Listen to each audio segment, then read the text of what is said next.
ভৈরব নদীতে এর আগে অনেক অনেক নামা হয়েছে, কিন্তু কখনো এরকম পানির উপর দিয়ে কখনো হাঁটা হয়নি। এটা কিন্তু নদীর একবারে মাঝখানে, এটা একবারে নদীর মাঝখানে। হ্যাঁ, কখনো এখানে ছোট থেকে বড় হয়ে গেছি এই এলাকায়, কখনো কল্পনাও করিনি যে এই নদীর মাঝখানে পানির উপর দিয়ে এভাবে আসা যাবে।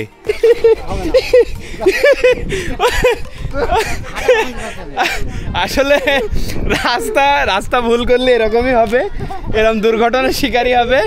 আমরা সঠিক রাস্তা জানি না কোন জায়গায়, তো সঠিক রাস্তা দেখতে হবে। এদিকে আসো, তুমি এদিকে আসো। রাস্তা না জানা থাকলে যা হয় তাই আমার হয়েছে। এখন তুমি এদিকে আসো, তোমার এই গ্রামের বাড়ি, এই হেমায়তপুরে বাড়ি। তোমার নাম কি? ফাহিম ফরাদ। তোমার বয়স কত? 12 বছর। তুমি নদীতে এরকম অবস্থা কোনোদিন দেখেছো? দেখো নি, প্রথম, তাই তো?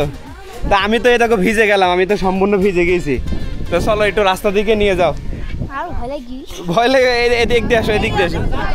হ্যাঁ, আসসালামু আলাইকুম। আমি এই মুহূর্তে যেখানে অবস্থান করছি এটা দামুড়হুদা থানা, নদীপোতা ইউনিয়ন, হেমায়তপুর গ্রামে।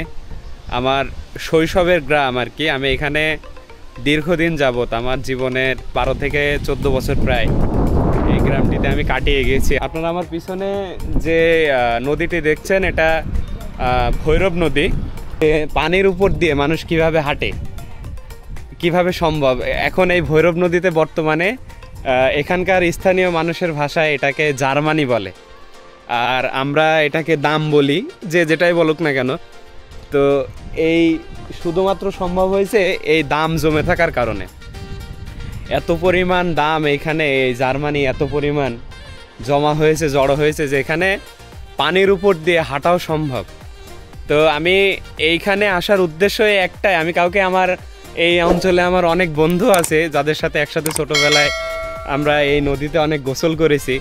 আপনারা এই যে ব্রিজটা দেখছেন, এই ব্রিজের উপর থেকে অনেক লাফালাফি করেছি এই পানির সময়ে। এখন কিন্তু বর্তমানে অনেক পানি, এখন পানির সময় দেখেন এই মাথা ও মাথা পুরো, ও পাশে পানি, এ পাশে এই যে দাম জার্মানি আর কি দিয়ে ভর্তি।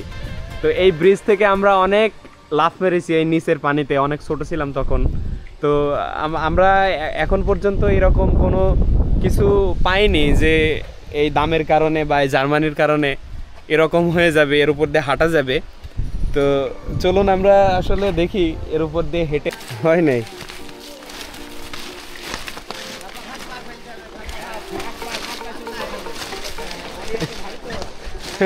কোন দিকে বেশি দাম জমেছে না জানলে সমস্যা। আমার ক্ষেত্রে তাই হয়েছে, আমি কিন্তু ভিজে গেছি অলরেডি। হ্যাঁ, অলরেডি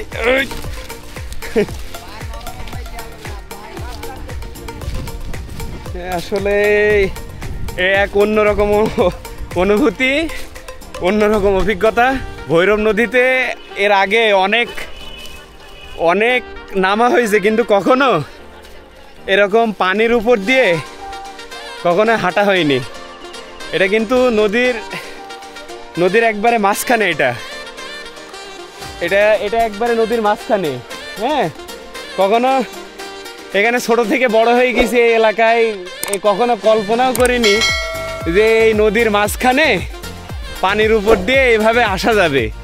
আপনারা যদি এরকম অভিজ্ঞতা নিতে চান, এরকম রোমাঞ্চকর ফিল নিতে চান, তাহলে এই দামুড়হুদা থানার হেমায়তপুর গ্রামের নদীপোতা ইউনিয়ন আর কি, হেমায়তপুর গ্রামের এই জায়গাটিতে আসবেন, এরকম ফিল পাবেন। যদিও বা আমার মতো এরকম ভিজতেও পারেন, বলা যায় না। আপনি ভিজবেন না তার নিশ্চয়তা আমি দিতে পারছি না। আপনারা দেখুন নদীর ওই পাশে কিন্তু পানি আছে, নদীর ওই পাশে ভরপুর পানি, আর এই পাশে দাম, ভরপুর দাম। ভিজাও লাগতে পারে, বলা যায় না। যদি আসতে চান তাহলে আসতে পারেন, এরকম একটা ফিল পাওয়ার জন্য, পানির উপর দিয়ে হাঁটার মতো একটা ফিল। ঠিক আছে, ভালো থাকবেন, সুস্থ থাকবেন, আল্লাহ হাফেজ।